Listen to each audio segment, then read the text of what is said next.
আসসালামু আলাইকুম। সবাই নিশ্চয়ই খুব ভালো আছেন। আমি আজকে চিকেন দম বিরিয়ানি রান্না করেছি। এটা আমি বাসমতি চাল দিয়ে করেছি। আপনারা ইচ্ছা করলে পোলাও চাল দিয়ে করে নিতে পারেন। অসাধারণ স্বাদের এই বিরিয়ানিটা ঝটপট করে নেওয়া যায় অল্প কিছু উপকরণ দিয়েই। আমি একদম ঘরোয়াভাবে রান্নাটা করে দেখাবো। ফার্মের মুরগি নিয়েছি আমি 1 কেজি। দম বিরিয়ানিটা ফার্মের মুরগি দিয়ে ভালো হয়।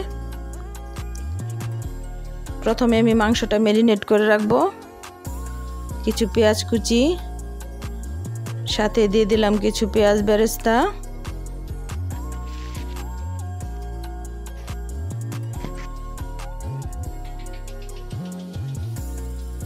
কিছু কাঁচামরিচ দিয়ে দিলাম।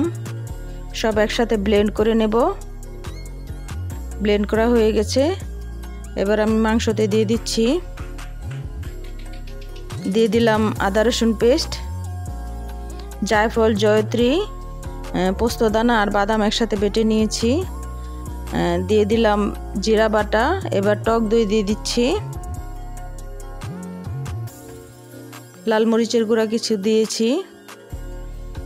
একটু লবণ দিয়েছি, লবণ আগেও দিয়েছিলাম অফ ক্যামেরায়। ভিনেগার দিয়ে দিলাম। 2টা তেজপাতা। এবার কিছু গোটা মশলা দেব। কাবাব চিনি, গরম মশলা দিয়েছি কিছু, শাহি জিরা, একটা বড় এলাচ আর গোলমরিচ দিয়ে দিলাম। এবার দিয়ে দিচ্ছি কেওড়া জল 4-5 ফোঁটা। এটা বাসায় থাকলে দিতে পারেন, না দিলেও হবে। সব একসাথে মেখে আমি 1 ঘন্টার জন্য ম্যারিনেট করে রাখবো। এবার আমি রেডি করে নিচ্ছি রান্নার আগে। দুধের সাথে কিছু ঘি দিয়ে দিলাম আর কিশমিশ, বাদাম কুচি করে নিয়েছি। পেঁয়াজ বেরেস্তার তেলটা দিয়ে দিলাম। এবার দিয়ে দিচ্ছি ঘি। আমি মাংসটা 2 মিনিটের জন্য, জাস্ট 2 মিনিটের জন্য মশলাটা কষিয়ে নেব। মাংস কিন্তু কাঁচাই থাকবে। হাই হিটে আমি মশলাটা শুধু কষিয়ে নেব কাঁচা গন্ধটা দূর করার জন্য। এবার অন্য একটা প্যানে আমি পানিতে কিছু শাহি জিরা আর গরম মশলা দিয়েছি। চালটা আমি আগেই ভিজিয়ে রেখেছিলাম। একটু তেল দিয়ে দিলাম। দিয়ে দিয়েছি লবণ। চালটা আমি 60% সিদ্ধ করে নিয়েছি।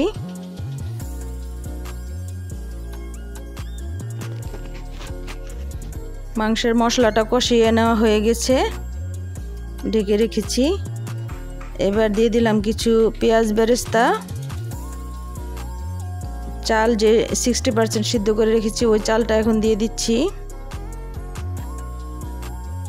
আমি 1 কেজি মাংসতে হাফ কেজি চাল দিয়েছি। দিয়ে দিলাম কিশমিশ, কিছু পেঁয়াজ বেরেস্তা, বাদাম কুচি, ঘি আর দুধ দিয়েছি। এরকম 2 কাপ দিয়েছি। অফ ক্যামেরায় আরও 1 কাপ দিয়েছিলাম। একটু ফুড কালার দিয়ে আমি 1 ঘন্টার জন্য দমে রেখেছি। এবার চেক করে দেখেছি, একদম হয়ে গেছে। আর চালটা পুরো মতো সিদ্ধ হয়েছে আর একদম ঝরঝরা হয়েছে বিরিয়ানিটা। লো হিটে আমি দমে রেখেছি। প্যানটা একটু মোটা নিলে তার নিচে আর তাওয়া দিতে হয় না, এমনিতেই হয়ে যায়। একদম ঝরঝরে হয়েছে আমার বিরিয়ানি। মাংসটাও ভালোভাবে কুক হয়েছে।